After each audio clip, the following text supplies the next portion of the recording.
사실은 더 읽어야 되는데요. 쭉 오늘 설교 내용이 뒷부분까지 이어지는데 잠시 후에 살펴보도록 하겠습니다. 오늘 설교 제목은 하나님의 능력으로 하나님이 세우신다, 이런 제목입니다. 자, 열왕기상 7장 1절부터 12절까지의 내용은 무슨 내용이었습니까? 지난 수요일날 살펴보았는데 무슨 내용이었죠?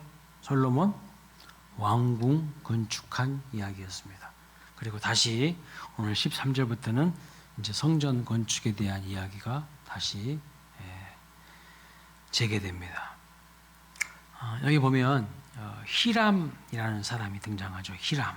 13절 한번 볼까요? 솔로몬 왕이 사람을 보내어 히람을 두로에서 데려오니 그랬어요. 히람을 두로에서 솔로몬이 데리고 옵니다. 근데 히람의 이력이 14절에 나오는데요.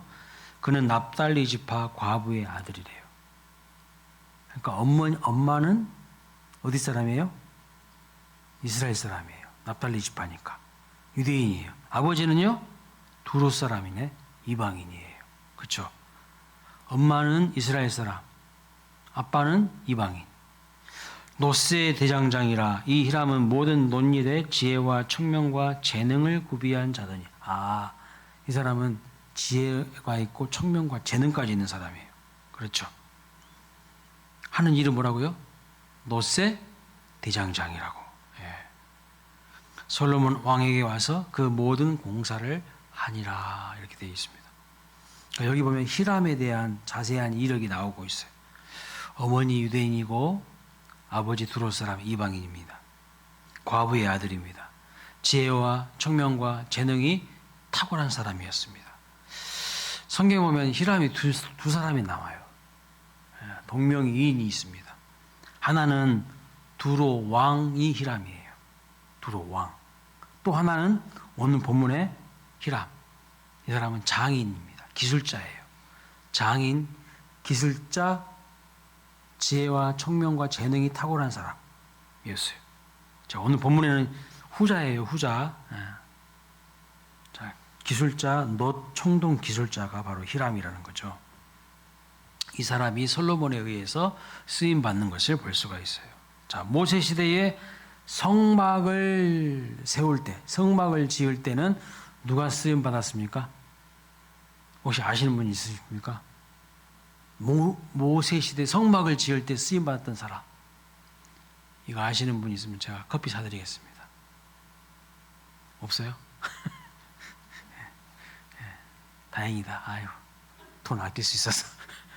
부사렐과 오홀리압이라는 사람이에요. 부사렐과 오홀리압. 그리고 이번에는요, 이 히람이 쓰임 받는 거예요. 히람. 근데 그가 아무리 재능이 있어도요, 사람이 알아봐 줘야 되는 거 아닙니까? 아무도 알아보지 못했다면 무슨 의미가 있겠습니까?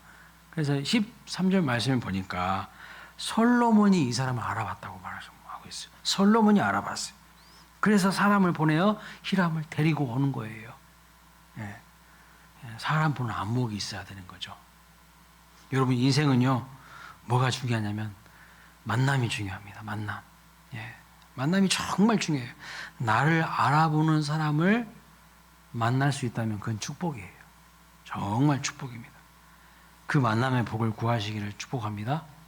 여러분 자녀들을 위해서도 기도하실 때 만남을 위해서 기도하셔야 돼요. 만남. 알아봐주는 사람이 있어야 된다니까요.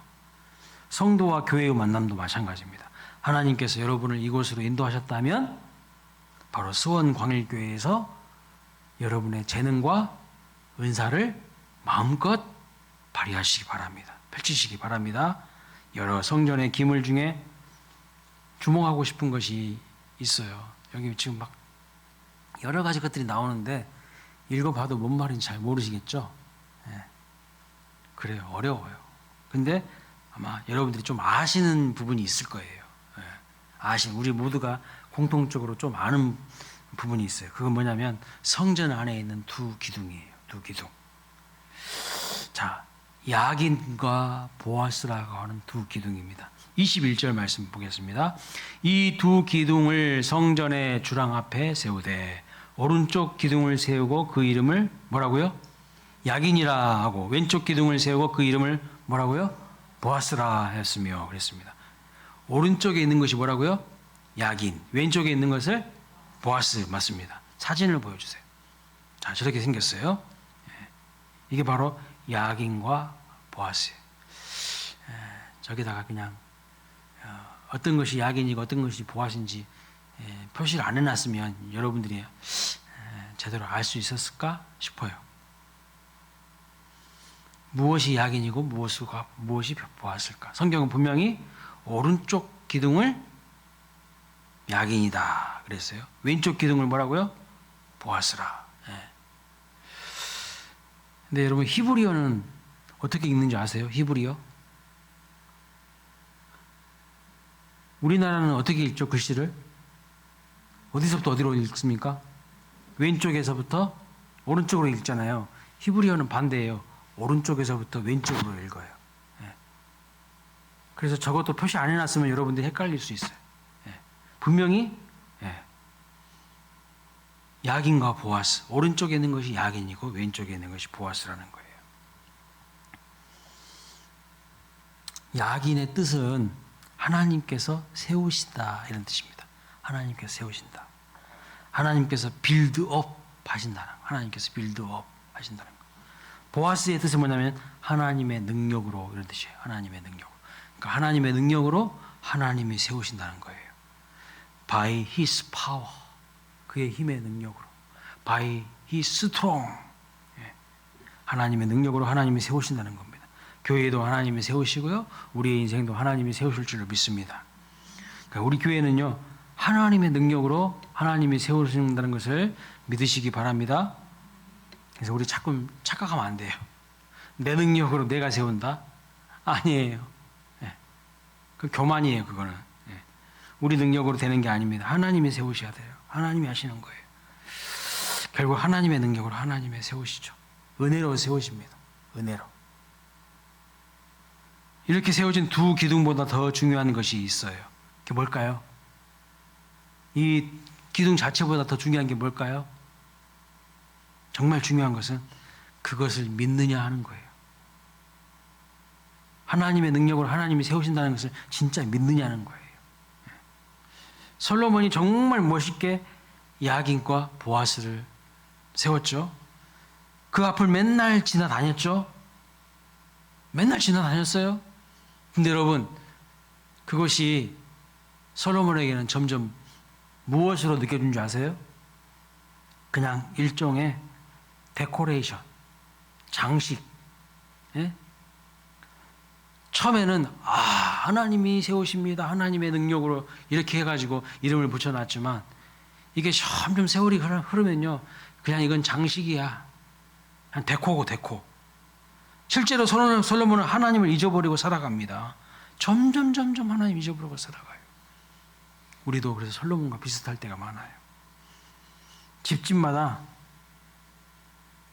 벽에다가 곳곳 집 가정의 곳곳마다 말씀이 걸려있죠.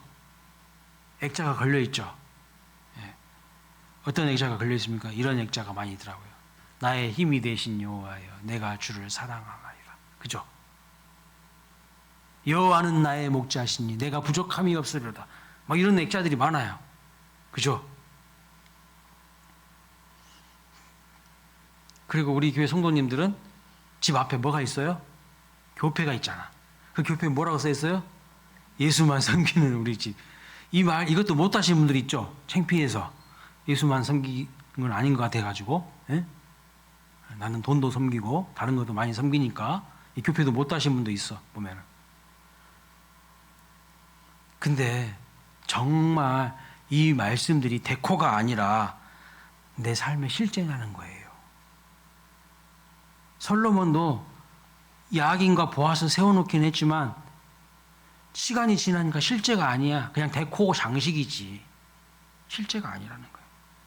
미안하지만 많은 사람들에게 하나님의 말씀이 실제가 아니라 그냥 장식입니다.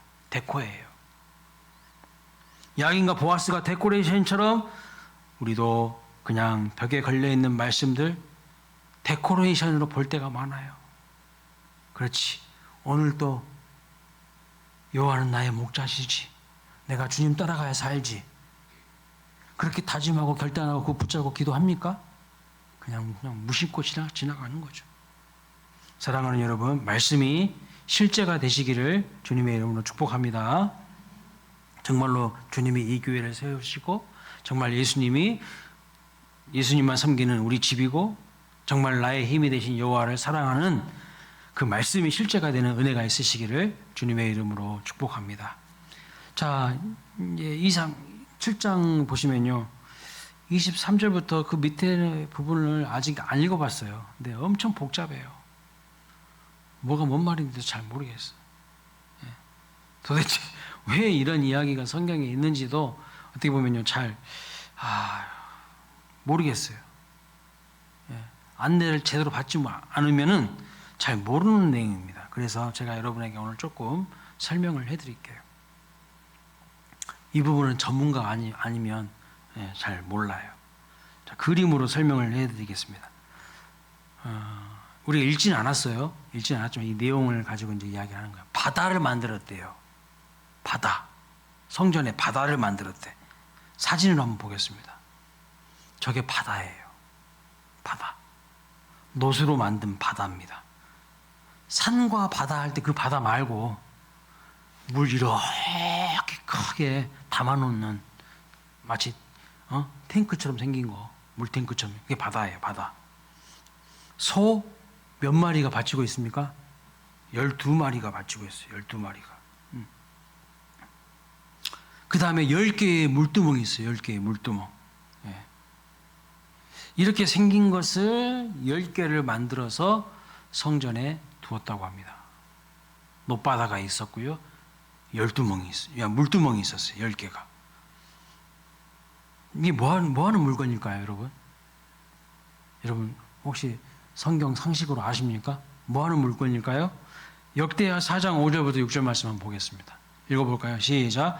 그 바다를 노세 황소 12마리가 바쳤으니 3마리는 북쪽을 향하였고 3마리는 서쪽을 향하였고 3마리는 남쪽을 향하였고 3마리는 동쪽을 향하였으며 바다를 그 위에 놓았고 소의 엉덩이는 다 안으로 향하였으며 바다의 두께는 한 손 너비만 하고 그 둘레는 잔둘레와 같이 백합화 모양으로 만들었으니 그 바다에는 산천밭을 담겠으며 또 물두멍 10개를 만들어 5개는 안 나오나요? 뒤에는? 5개는 오른쪽에 두고 5개는 왼쪽에 두어 씻게 하되 번제에 속한 물건을 거기서 씻게 하였으며 그 바다는 제사장들이 씻기 위한 것이었더라. 그렇게 말하고 있어요. 물두멍은 뭐 하는 거예요? 재물 씻는 거예요. 재물. 제사에는 뭐가 필요하죠? 재물이 필요해요. 그 물두멍에서 재물을 씻는 겁니다. 그럼 바다는요? 뭐 하는 곳이라고요? 제사장들이 씻는 곳이에요. 제사장들이 피가 막 묻잖아요. 재물 잡으면서. 피가 묻고 하다 보니까 제사장들이 바다에서 자기들의 몸을 씻는 것입니다. 자, 사진 다시 한번 보여줘 보세요. 근데 이 바다가 얼마나 크냐면 이 바다 여러분 좋은 성경 가지고 계시면 성경에 이 높바다가 딱 그림으로 보여지는데 여러분 그런 성경 있으세요? 없으시군요. 그 예전에 작년에 등불 성경 사신 분 있으세요? 손 들어보세요. 등불 성경 사신. 등불 성경 보시면 저 그림이 있어. 이 본문에. 시중에 있는 성경들은 그런 거 없어. 그분이 진짜 탁월한 분이에요. 그래서 다 그려놨어. 성물들, 성전 안에 있는 기구들이요. 그 성경 보시면 다 그려놨다니까. 근데 이 크기가 얼마일까? 3,000밭을 담을 수 있는 크기래요. 3,000밭. 우리는 밭 이런 거 안 쓰잖아요. 잘 단위가. 근데 무슨 뜻이냐면 6만 6천 리터? 6만 6천 리터의 물을 담을 수 있다는 거예요. 6만 2천 리터. 그러니까 엄청 큰 거예요. 엄청 큰 거예요. 이걸 톤으로 환산해 보니까요. 66만 톤이에요. 66만 톤. 66톤. 많이 아니야. 66톤이 돼요. 66톤. 6만 6천 리터고 66톤까지 담는 거예요. 물두멍은요. 약 900리터의 물을 담고 있습니다. 그러니까 여러분 뭐 이런 거 기억 안 하셔도 돼요. 그냥 엄청나게 많은 물을 담을 수 있는 그런 큰 물탱크 같은 곳이구나 이렇게 생각하시면 돼요. 근데 여러분 이게 왜 필요했을까요? 이게 왜 필요했을까?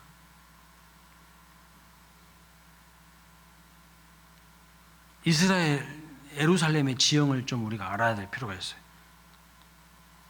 자, 그 시대에는 상하수도 시설이 있었을까요? 지금 우리처럼 수도꼭지 딱 틀면 막 물이 막 나옵니까? 아니, 전혀 그런 거 없어요. 예. 솔로몬 성전이 저 그림에 보시면 꼭대기 위에 있어요. 지난주에도 말씀드렸죠. 수요일날 솔로몬 성전은 저 꼭대기 위에 있었다고. 솔로몬 왕궁도 마찬가지로 저 꼭대기 위에 있어요. 그리고 물이 있는 기온샘, 실로암샘은 어디 있어요? 제일 밑바닥에 있어요. 바닥에 있어요. 여기서부터 물 길러가지고 저 위에까지 올라가야 돼. 예? 얼마나 힘든지 몰라요. 지금처럼 막 수도꼭지 틀면 물 콸콸 나오는 시대가 절대 아니라니까요. 상수도 시설이 없어가지고 제사 드릴 때마다 물을 퍼 나르면 어떻게 되는 거예요? 너무 힘들어요. 너무 힘들어요. 그래서 일종의 저수지를 만들어 놓는 겁니다. 성전에다가. 일종의 큰 물탱크를 만들어 놓은 것입니다.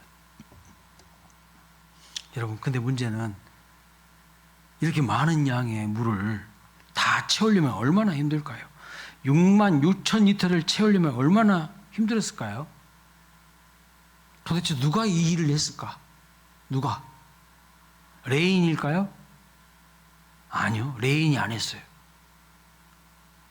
물론 성전에서 모든 하는 일들을 감독하고 관리하는 것은 레인이 하는 거지만 이 일은 레인이 한 게 아니었어요.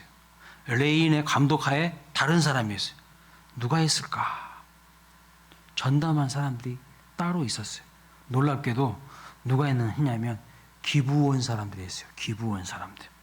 자, 여호수아 9장 27절에 이런 말씀이 있습니다. 읽어볼까요? 시작. 그날에 여호수아가 그들 기브온 거민을 여호와께서 택하신 곳에서 회중을 위하며 여호와의 제단을 위하여 나무를 패며 물을 깃는 자들로 삼았더니 뭐라고요? 물을 깃는 자들로 누구를 삼았어요? 기브온 사람들을 삼은 거예요. 기브온 사람들. 그런데 오늘까지 이르렀더라 그렇게 말씀하고 있어요. 여러분, 기브온 거민은 원래 어떤 사람들인지 아십니까? 기브온 사람들? 여러분들 얼굴 표정 보니까 빨리 그냥 말해요. 물어보지 말고. 기브온 사람들 어떤 사람이냐면요, 가나안 땅에 머물고 있었던 가나안 원주민들이야. 원주민들. 예? 근데 그 가나안 땅을 누가 점령하죠? 여호수아와 이스라엘 백성들이 점령하죠. 그때 여호수아가 점령할 때 다른 가나안 원주민들은요 항복 안 했어요.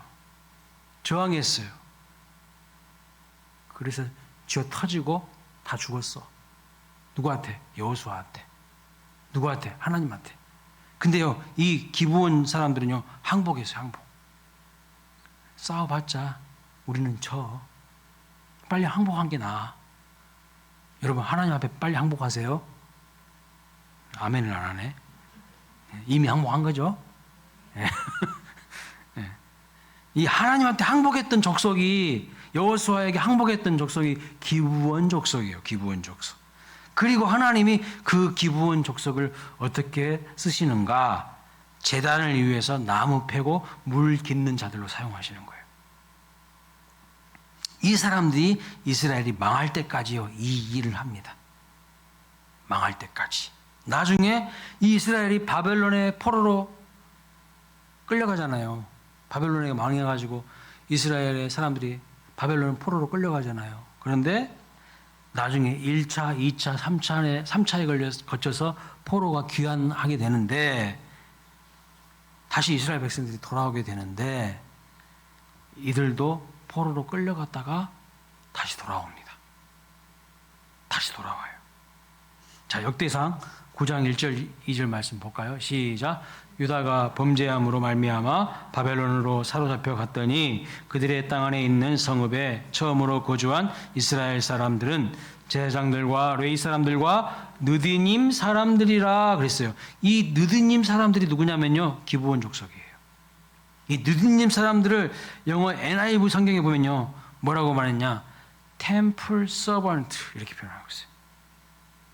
그리고 표준 세번역 성경에서는 성전 막 일꾼들, 성전 막 노동자들 이런 뜻이에요. 그러니까 이 기브온 사람들이 언제부턴가 성전 일을 계속하면서 느디님 사람들이라고 불려지기 시작했습니다. 느디님 사람들, 성전 일꾼들인 것입니다. 템플 서번트예요. 여러분 놀랍지 않으십니까? 저는 엄청 놀랐어요.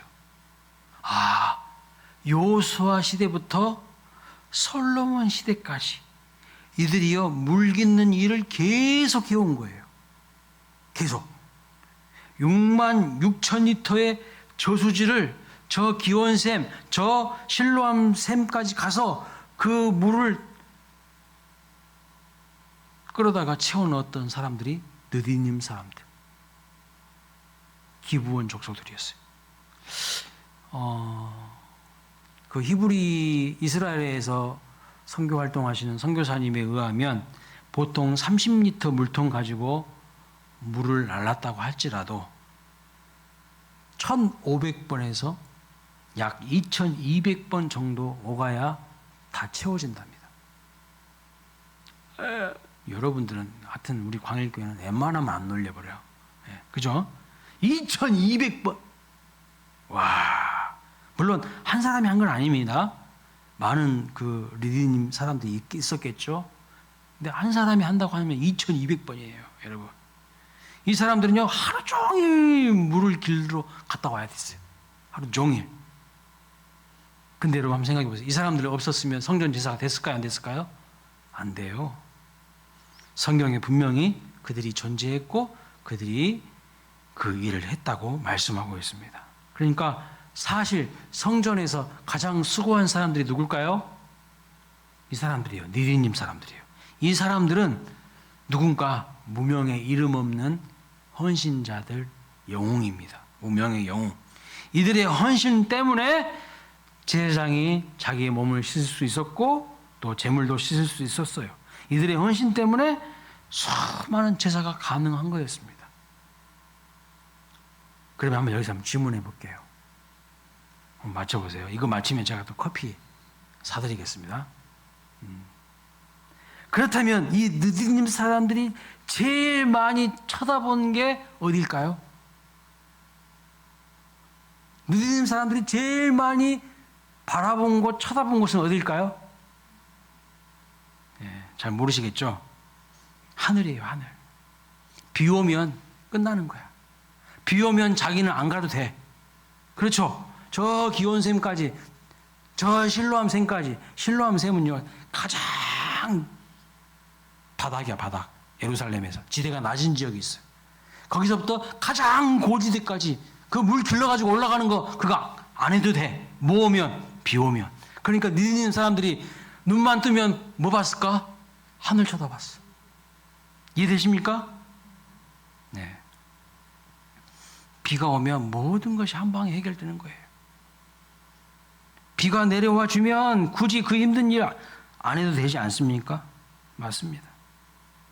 제가 보기에 성경에 등장하는 어떤 인물들보다 가장 많이 하늘을 바라봤던 사람들, 가장 하늘문을 열어주시라고, 비 내려주시라고 하나님 앞에 기도했던 사람들, 원했던 사람들, 누굴까요? 느디님 사람들이에요. 느디님 사람들. 성경에 등장하는 그 어떤 사람들보다 이분들이야말로 하늘 바라보는 사람들이었어요. 하늘 바라보는 사람. 그래서 저는 이제 묵상하다 보니까 이분들을 성전 막 일꾼들 이렇게 부르고 싶지 않더라고요. 이렇게 부르고 싶지 않아요. 저분들이야말로 하늘 바라보는 사람들이에요. 그분들은 하나님의 은혜를 간절히 소망했던 사람들입니다. 자기들이 쌩 고생하는 것보다 하나님의 은혜로 비 내려주시면 내가 100번 1000번 해야 할 일 하나님이 한 방에 끝내줄 수 있다. 이거 누구보다도 잘 경험적으로 알고 믿었던 사람들입니다. 우리 인생도 그렇지 않습니까? 우리 인생도 그래요. 포크레인 앞에서요 100번 1000번 삽질하는 것보다 포크레인이 그냥 몇 번 그냥 푹 파주면 그냥 끝나버려요. 그냥 일이. 하나님이 한 번만 내 인생에 개입해 주셔가지고요 한 번만 하나님 은혜를 부어주시면요 내가 100번 1000번 해야 될 것, 내가 쌩 고생해야 될 것 하나님이 단시간 안에 확 해결해 줄 수 있어요. 그걸 믿으십니까?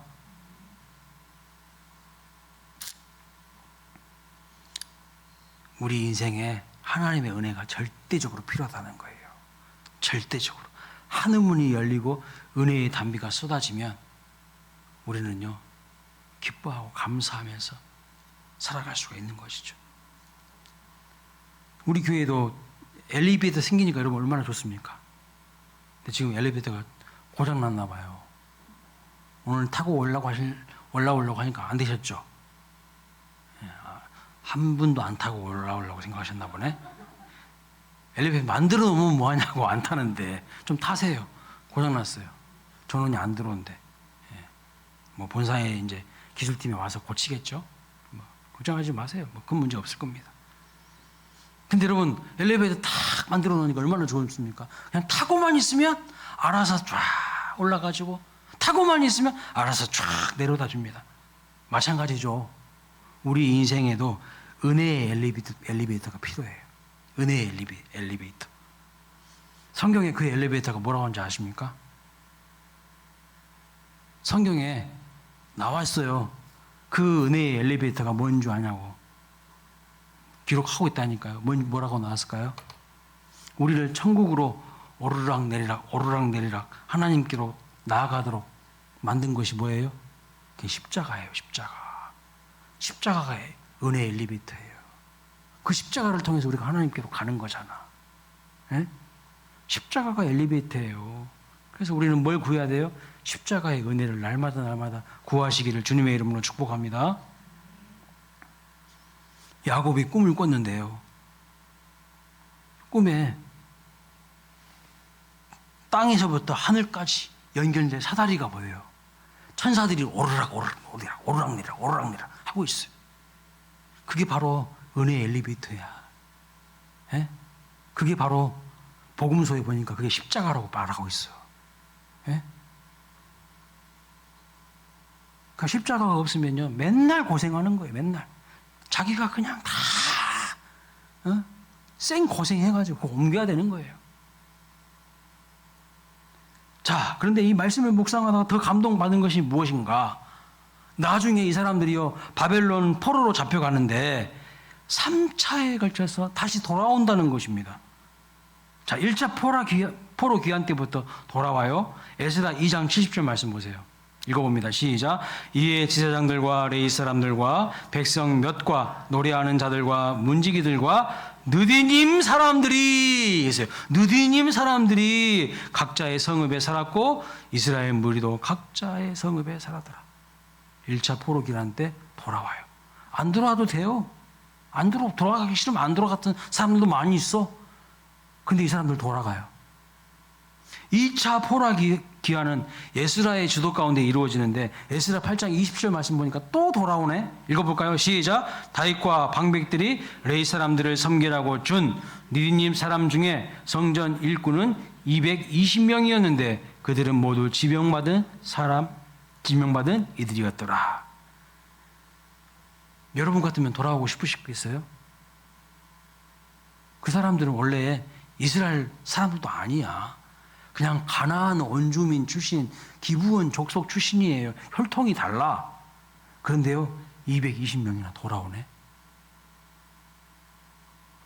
3차 포로 귀환 때도 또 큰 무리가 귀환하는데요. 느헤미야 7장 60절 말씀 보세요. 읽어봅니다. 시작. 모든 느디님 사람과 솔로몬의 신하의 자손이 392명이었느니라. 느디님 사람들 돌아왔다고 이야기하죠. 392명이나. 제가 이것을 보면서 확인하면서 이야, 이 사람들 진짜 대단한 사람들이라고 생각이 되었습니다. 여러분, 성전에서 허드렛 일 하는 사람들 누가 알아줍니까? 그냥 나무 패고 멀리서 그냥 물 길어다가 거기 물두멍에다가 높바다에다가 그 물을 부어대요. 엄청 고된 일이에요. 이거 쉬운 일이 아니잖아요. 우리 광일교회 예전부터 섬기셨던 우리 권사님들, 장로님, 집사님들 아시죠? 엘리베이터 없을 때 저희 식당이 저 4층에 있을 때 오르락 내리락 얼마나 힘드셨을까. 제가 가끔씩 그런 생각 해봐요. 얼마나 힘드셨을까. 그는 그때는 젊었으니까 했겠죠. 엄청 이거 힘든 거예요. 보통 힘든 게 아니야. 자, PPT 한번 넘겨줘 보세요. 이 사람들을요, 혈통적으로 이스라엘 사람들 아니에요. 예? 가나안 족속이었습니다. 안 들어가도 돼요. 안 들어가도 돼. 그 일을 해도 아무도 알아주지도 않습니다. 칭찬도 안 해줘요. 아우, 그 일 한다고 수고하십니다. 누가 그런 말 합니까? 그런데도 포로 귀환 때요, 그 일 하려고 돌아간 사람들이에요. 돌아간 사람들이라고. 아무도 기억하지 않았던 무명의 영웅들이에요. 무명의 영웅들. 이 사람들이 누구라고요? 드디님 사람들입니다. 저도 설교 준비하면서 감동받았어요. 이런 사람들이 있었구나. 숨은 보화 같은 사람들 있었어요. 오늘날 어떻습니까, 우리는? 오늘날 우리 어떻습니까? 나 좀 안 알아준다고 섭섭병 든 사람들 많죠. 다른 동네에 많대. 제가 알아보니까. 그 섭섭병은 약도 없대. 예? 불치병이라고 하더라고요. 그 섭섭병은 불치병이래. 약도 없대. 어떤 교회는요, 목사님이 나를 알아주지 않는다고, 성도들이 나를 알아주지 않는다고, 교회가 이 교회만 있냐고, 예? 이 교회만 교회냐고 하고 떠나는 성도들이 그렇게 많다네요. 다른 동네에. 여러분, 사람들이 몰라줘도요, 하나님은 다 아십니다. 다 아셔요. 내 눈물도 아시고 헌신도 아시고 다 아십니다. 믿으십니까? 예. 사람들 보고 신앙생활 하는 거는 신앙생활이 아니에요. 죄송하지만. 이 느디님 사람들은요, 수천 년이 지나도록 아무도 알아주지도 않는데 나에게 맡겨주신 그 일, 그 사명 감당하려고 바벨론 땅에서 이스라엘까지 돌아오는 거예요. 너무 감동이지 않습니까? 우리 같으면 다 도망치지 않을까요? 이 무명의 영웅들을 누가 알아주실까요? 누가? 하나님이 알아주신다는 거예요. 하나님이. 사람들은 몰라. 사람들은 몰라줘도 우리 하나님은 다 알아주신다는 거예요. 우리는 자세히 성경을 들여다보지 않으면 그냥 넘어가고 지나쳐버릴 사람들인데, 하나님이요, 이들의 이름을 다 기록해 놓으셨잖아요. 그리고 하나님이 기억하고 계시는 거예요. 하나님이 알아주시는 거예요. 여러분, 사람들은 여러분을 몰라줄 수 있지만 이름도 없이 빛도 없이 헌신하는 여러분들의 이름을 우리 주님이 반드시 기억하실 줄로 믿습니다. 말씀을 정리합니다. 자, 성전을 세우고, 성전의 두 기둥을 뭐라고 했다고요? 야긴과 보아스라고 했습니다. 그 뜻은 뭐라고요? 하나님이 하나님의 능력으로 세우신다라는 뜻이에요. 우리 교회도, 우리 가정도, 우리 인생도 하나님이 세우실 줄로 믿습니다. 그러나 솔로몬의 문제는요, 그것이 점차 데코레이션, 장식에 불과했다는 것이 문제예요. 이것이 오늘 우리의 문제일 수도 있어요. 예? 오늘날 우리들도 집안에 여러 가지 성구가 있는 액자들 달아놓습니다. 붙여놓습니다. 성경도 가지고 있어요. 근데 장식이야. 그냥 장식. 그냥 모셔만 놓고 있어. 이것이 생명의 말씀이라고, 하나님의 말씀이라고 여기면서 날마다 들여다보고 묵상하지는 않아요. 그 말씀 붙들지 않아요. 그러니까 무기력한 인생을 살아가는 겁니다. 장식일 뿐 그 말씀을 붙들고 생명력 있게 살지 않는 것, 이게 우리의 문제라는 거예요. 하나님의 말씀이 데코가 아니라 여러분 마음의 실제가 되시길 주님의 이름으로 축원합니다. 자, 성전 짓는데 누가 있었다고요? 히람이 있었어요. 히람. 그는 재능이 있었어요. 여러분, 히람 같은 사람을 만나게 해주셨기 때문에 솔로몬이 성전 건축을 할 수 있었습니다. 솔로몬이 알아본 거예요. 알아본 거예요. 사랑은 여러분 만남의 복을 구하시길 축복합니다. 만남의 복이 있어야 돼요. 그리고 성전에는 높바다 물두멍이 있었는데 이 어마어마하게 많은 물을 채워넣는 일을 누가 했는가? 이 수고를 누가 했는가? 느디님 사람들이 했다는 거예요. 느디님. 누구보다 수고했으나 아무도 알아주지 않고 기억하지 않았습니다. 하지만 하나님은 그들을 다 기록해 놓으시고요. 기억하고 계신 것이 볼 수 있어요. 누구보다 그들은 하늘 쳐다보고 살았던 사람들이에요. 하늘 쳐다보고. 예. 하나님의 은혜를 간절히 구하며 바라본 사람들입니다. 보러 귀한 때에도 기꺼이 돌아와서 아무도 알아주시지 않는데 그 일을 계속하려고 했던 이들의 헌신이 오늘 우리에게 감동이 되고 도전이 되시기를 주님의 이름으로 축원합니다. 하나님께서 하나님의 능력과 은혜로 우리의 삶을, 우리 교회를, 우리 가정을 견고하게 세워주시길 기대하며 기도하시는 저와 여러분 되시기를 주님의 이름으로 축복합니다. 아멘.